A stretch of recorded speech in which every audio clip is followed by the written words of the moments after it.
में आपको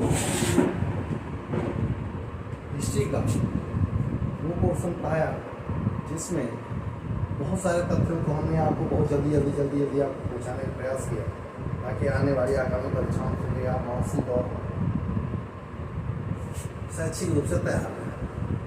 किसी ने कहा था सर आप पसीना से दिन भर आप जब भी आप आते हैं आप पसीने से भीग जाते हैं, बार बार पहुँचते रहते हैं, क्या करें? ऐसी जगह अगर हम यहाँ पर फैन चलाते हैं या कुछ भी गतिविधि करते हैं उससे आपको वॉइस क्लियर नहीं आएगी तो मजबूरी बंद करना पड़ता है। इससे ज़्यादा उस पर ध्यान लगा के पढ़ाई पर ध्यान लगाते हैं, बाकी हम मैनेज कर लेंगे। पसीना हमें पहुँचने दीजिए, आपको एसी में बिठाने के लिए पसीना चलेगा। आइए, बहुत अच्छी बात आज आप लेकर आए हैं। टॉपिक बहुत छोटा सा है लेकिन बहुत अच्छा, बहुत महत्वपूर्ण है। परीक्षाओं में उससे बहुत सारे प्रश्न आते हैं और फिर आप उसका जवाब नहीं दे पाते। आप दिए गए किताबें, ये तो टॉपिक हमने पढ़ा ही नहीं या हमने देखा ही नहीं। मैंने आपसे पहले दिन से कहा था हम पूरा टॉपिक आपको पढ़ाएंगे, जिम्मेदारी आपकी कि आप पूरा टॉपिक पढ़ते हैं या नहीं पढ़ते। तो आज हमारा जो बेसिक टॉपिक है वो ये है कि आखिर सी राजगोपालाचारी CR फार्मूला पढ़ाने जा रहे हैं। सी राजगोपालाचारी दिमाग में ऐसी क्यों बात आई कि उन्होंने एक फार्मूला बनाया। अच्छा ध्यान रखिएगा, इसको पढ़ाने से पहले हम आपको इस पर बता दें, ये फार्मूला ना तो कांग्रेस का फार्मूला है, ना फार्मूला ये किसी हिंदू महासभा का है, मुस्लिम लीग का है, यूनिस्ट पार्टी किसी का नहीं है। ये स्वयं CR चक्रवर्ती राजगोपालाचारी का अपना स्वयं की एक विचारधारा है जिसको हम फार्मूला के रूप में पढ़ लेते हैं। और ये सिर्फ और सिर्फ इसलिए था कि एक कहीं न कहीं आशा की किरण उनको दिख रही थी। आप कहेंगे वो आशा की किरण क्या थी? क्रिप्स मिशन का मुस्लिम लीग द्वारा बहिष्कार करना, अगस्त प्रसव को भी एक तरह से बहिष्कार ही कर देना। हाँ, थोड़ी सी बात लास्ट वाली मान ली थी कि भैया अल्पसंख्यकों को भी बिना उनके कोई प्रस्ताव न बनाया जाए। उसके बाद भारत छोड़ो आंदोलन के दौरान उत्तर राष्ट्र की भूमिका में रविंद्र स्वागत किया उन्होंने ब्रिटिशर्स का।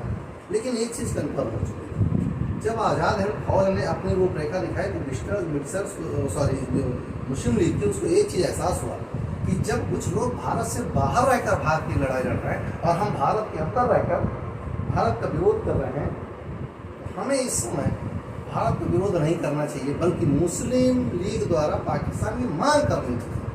बात समझिएगा, उन्हें कहीं पर भी हम भारत का समर्थन नहीं करना, उन्हें कोई मतलब नहीं भारत के समर्थन या विरोध। उनका मतलब है कि हम आपका समर्थन नहीं करते, हमें कोई मतलब, लेकिन हमें पाकिस्तान हमारा चाहिए, ना आप विरोध कर रहे हैं।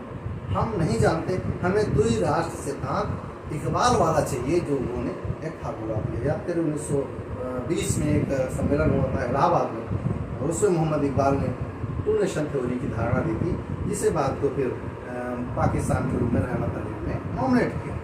तो आज एक हम कहीं ना कहीं आशा की किरण देख रहे हैं समाज में, या ऐसी स्थिति क्रिएट है कि सी राजगोपालाचारी देख पा रहे हैं क्या हो सकता है कि दोनों मिल जाएं। और मिल जाए तो हम एक ब्रिटिशर्स को जल्दी से आज भगा दें। अच्छा ठीक है, हम नहीं मिलते हैं, कोई बात नहीं, लेकिन हम एक प्रयास तो कर सकते हैं कि इनको नालायकों के हंस पाने का क्या बुराई थी। और वही फार्मूला कहलाया CR फार्मूला 1944। अब पूरी बात समझ में आ गई होगी, इसके पीछे की प्रश्न है क्या समझ में आ गया? भारत में भारत छोड़ो आंदोलन, भारत में आज़ाद हिंद फौज का आना, उसके बाद आपको मैंने कल पढ़ाया था और आज़ाद हिंद फौज के सैनिकों पर मुकदमा, इन सब चीज़ों से भारत में क्रांति की ज्वाला तो भड़की, लेकिन इसकी बैकड्राइव ये रहे कि मुस्लिम लीग लगातार पाकिस्तान की मांग करती रही।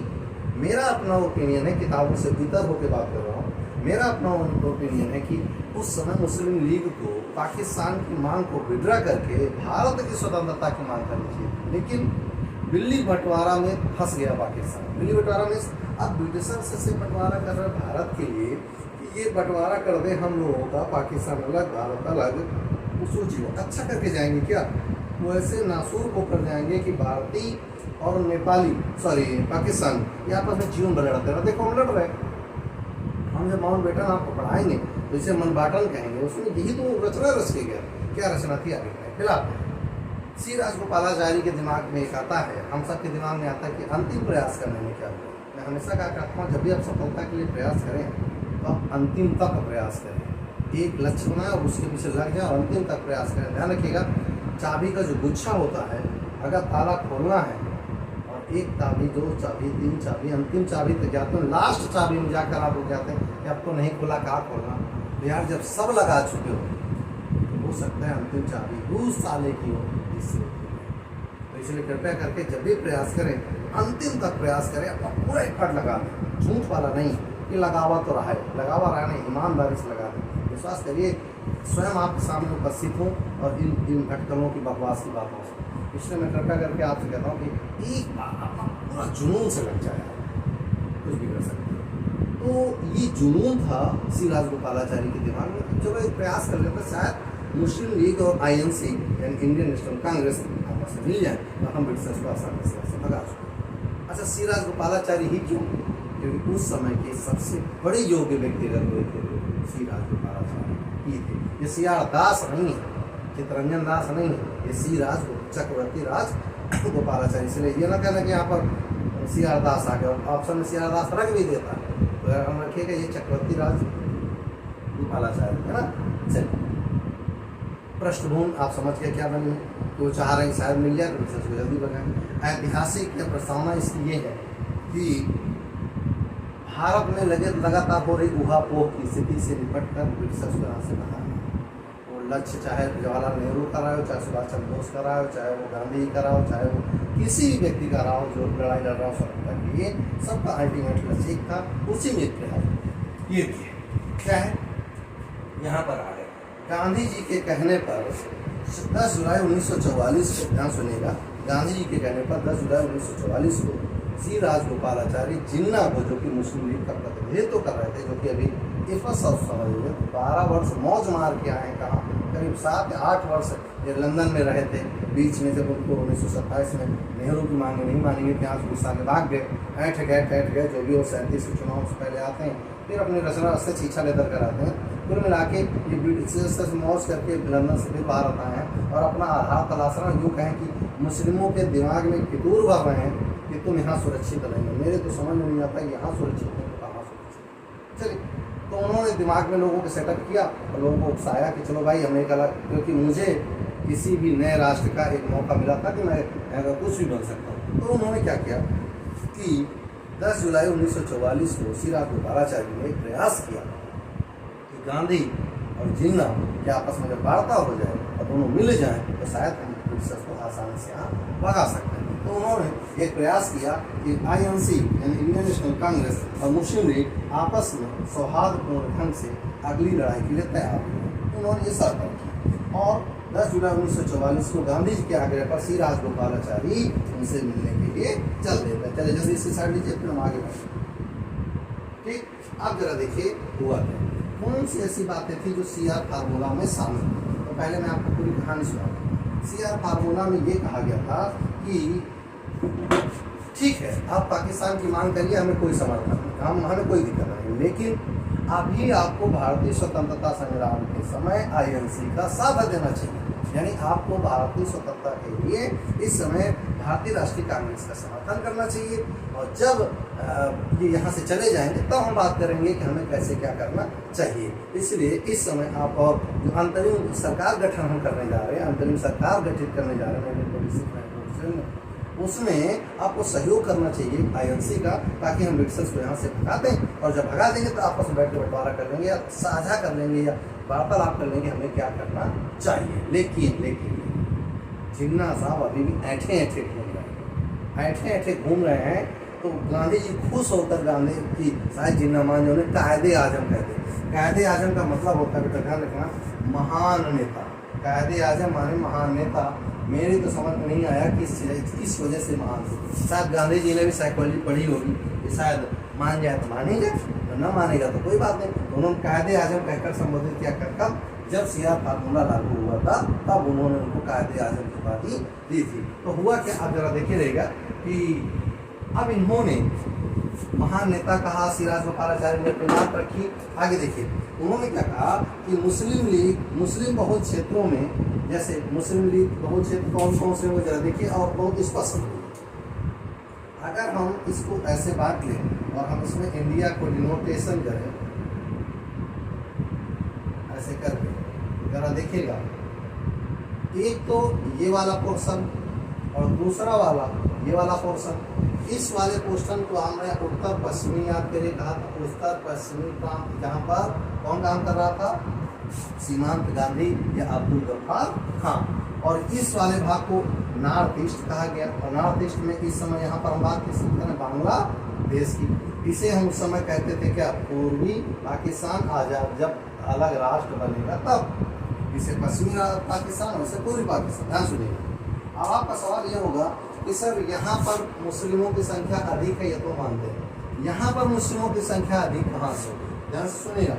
यहाँ पर आप करीब जितने भी आक्रमणकारी आते थे उनका रास्ता यही हुआ करता था। अच्छा समझ लीजिए, जब इनका यही रास्ता होता था तो अंदर प्रवेश करने के लिए यहाँ ढेर सारी पहाड़ी चोटियाँ हुआ करती थी। आप अच्छे से यहाँ पे कौन है, शिवालिक श्रेणी है, मध्य हिमालय है, उच्च हिमालय है, यानी कि ट्रांस हिमालय, ये सब क्षेत्र यहीं से शुरू होते हैं। तो ज़्यादातर लोग यहाँ पर बस जाया करते थे, जो विदेशी आक्रांता आया करते थे और धीरे धीरे करके वो अंदर प्रवेश किया। ध्यान सुनिए, तो स्वाभाविक इस क्षेत्र में मुस्लिम की आबादी अधिक होगी। दूसरा, जब भारत में विकास का प्रक्रम चालू हुआ तो दक्षिण भारत के बाद सबसे ज़्यादा विकास कहाँ हुआ था, पूर्व में, क्योंकि ब्रिटिश का केंद्र बना था। ध्यान सुनिएगा, तो यहाँ पर मुस्लिमों की आबादी लगातार इन्होंने क्या करी, प्रमोट करी, ताकि मुस्लिम यहाँ बसे भी आसानी से, ब्रिटिश से, और ब्रिटिश का मुझसे बहुत ज़्यादा विरोध कर नहीं रहे थे, तो बहुत सारी आबादी यहाँ होगी। अब ध्यान सुनिएगा, तो जहाँ जहाँ मुस्लिम बहुल क्षेत्र है, चाहे ईस्ट हो चाहे वेस्ट हो, वहाँ पर जैसे आप फार्मूला में लिखा हुआ, वहाँ पर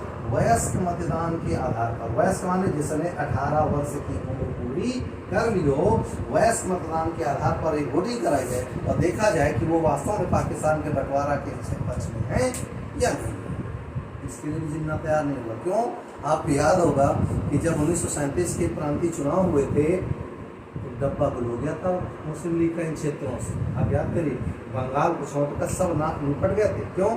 सिंध, पंजाब और बंगाल, यही तीन थे जो मुस्लिम लीग, और वो भी गठबंधन की सरकारें थी मुस्लिम लीग के पास, याद आया ना।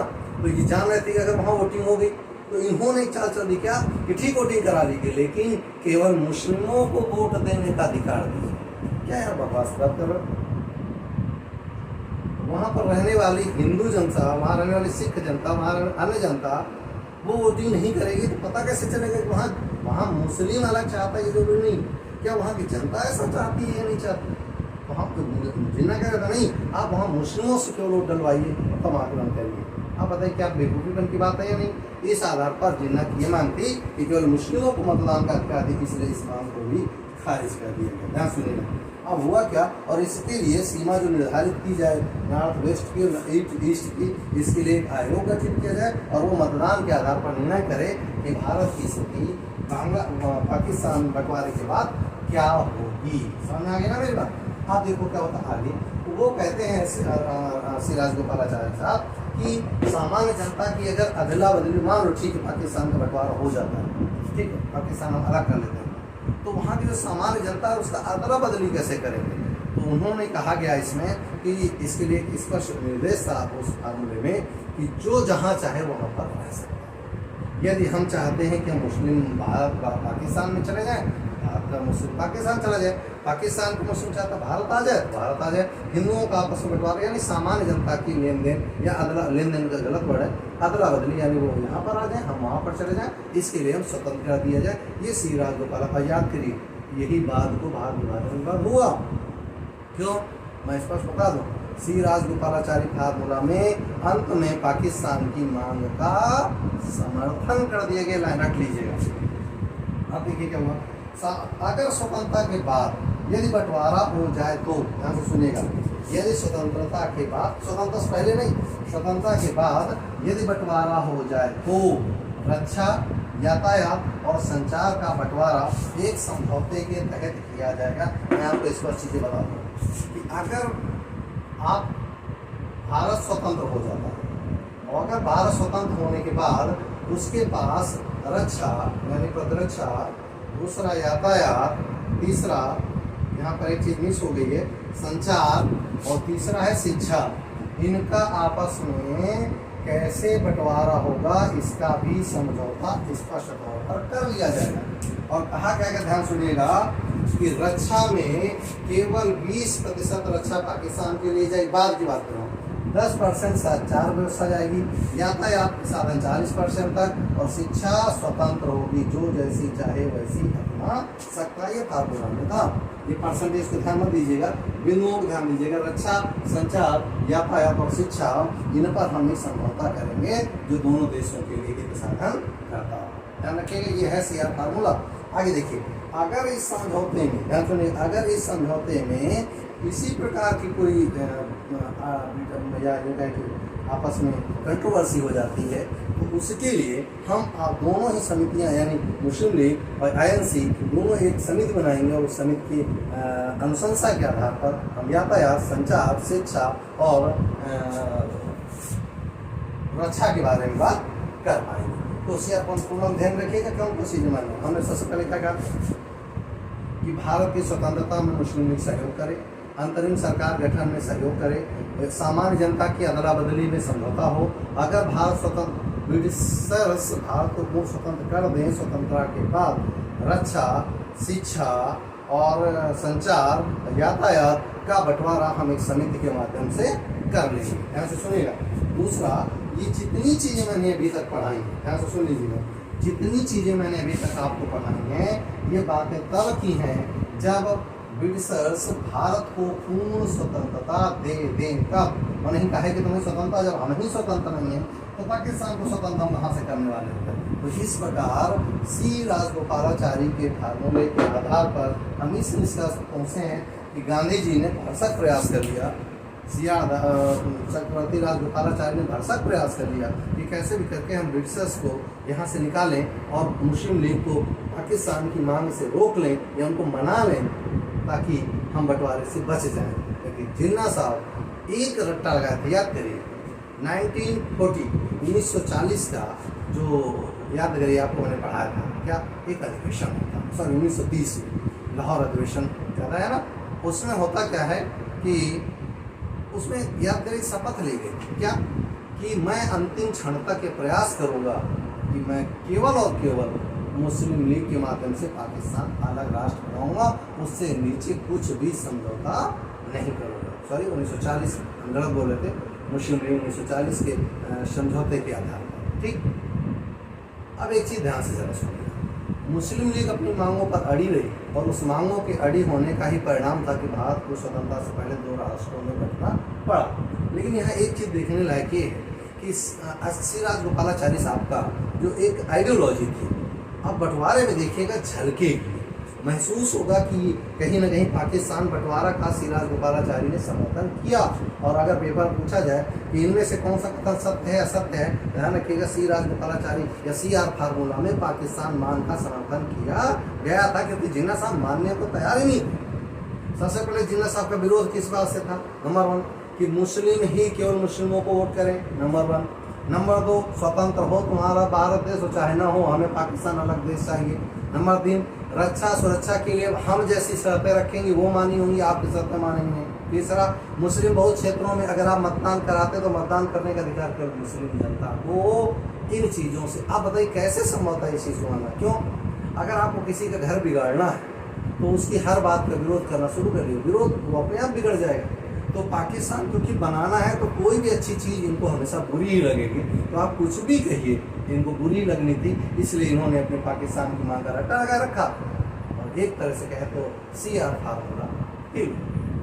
आगे मेरी बात समझ, गांधी जी का ये कहना कि कायदे आजम है, तो हमको लगता है कि वो कायदे गाजम है, उनको समझे नहीं आया था कि क्या सही है क्या गलत है। स्वार्थपरक राजनीति कर रहे थे जिन्ना साहब, चाहते तो इस समय हम स्टेज लगाते और यहाँ पर पहले भारतीय स्वतंत्रता की बात करते, बात को बैठकर भाई भाई आपस में कर लेते यार क्या करना चाहिए, समझा ना। और यही उनका उद्देश्य था। मैंने आपसे कहा था कि कहीं ना कहीं दोनों में सौहार्द बन जाए तो शायद भारत की दशा बदली जा सकती। तो ये पूरी कहानी थी CR फार्मूला की जो हमें आप तक पहुँचानी थी। यहाँ सुनिए कौन कौन सी बात थी, उद्देश्य क्या था, मुस्लिम लीग और INC को एक मंच पर लाना या उनको मिलाना, क्योंकि 1924 के बाद मुस्लिम लीग कभी वापस नहीं आती।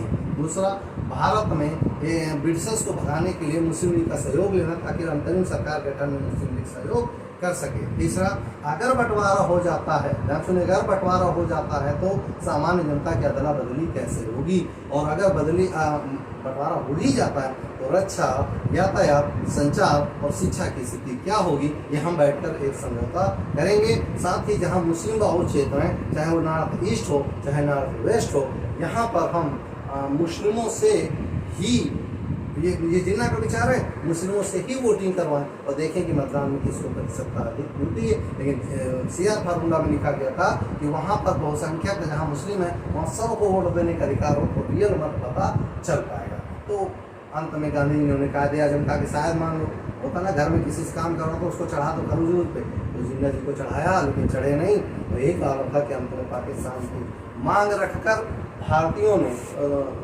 जिन्ना साहब को एक अलग देश के रूप में पाकिस्तान दिया। तो 1947 की कहानी आगे पढ़ने वाले। तो ये था हमारा पूरा का पूरा टॉपिक। उम्मीद है अब न भूलिएगा सीआर फार्मूला क्या था। इकोनॉमिक्स का कोई फार्मूला नहीं है, बल्कि मुस्लिम लोग और भारतीय राष्ट्रीय कांग्रेस को एक मंच में लाने का एक व्यक्तिगत प्रयास 10 जुलाई 1944 को इनके द्वारा किया गया एक व्यक्तिगत प्रयास था, जो कि असफल रहा। लेकिन एक लाइन में कहा जा सकता है कि सीआर फार्मूला से पाकिस्तान मांग का समर्थन तो स्पष्ट हो चुका। चलिए, ये था हमारा आज का टॉपिक। मुझे पूर्ण विश्वास है आप अच्छे से तैयार कर रहे होंगे, बहुत अच्छी तैयारी आपकी चल रही होंगी। आप बिल्कुल निराश मत होइए, बहुत जल्दी है हो सकता है कि हम लाइव क्लासेज में बहुत जल्दी से क्लास में ऑफलाइन क्लासेज में भी मिलना शुरू कर दें और हम लोग फिर आगे बढ़ चलेंगे। ठीक, हर दिन रात के बाद सवेरा होना है।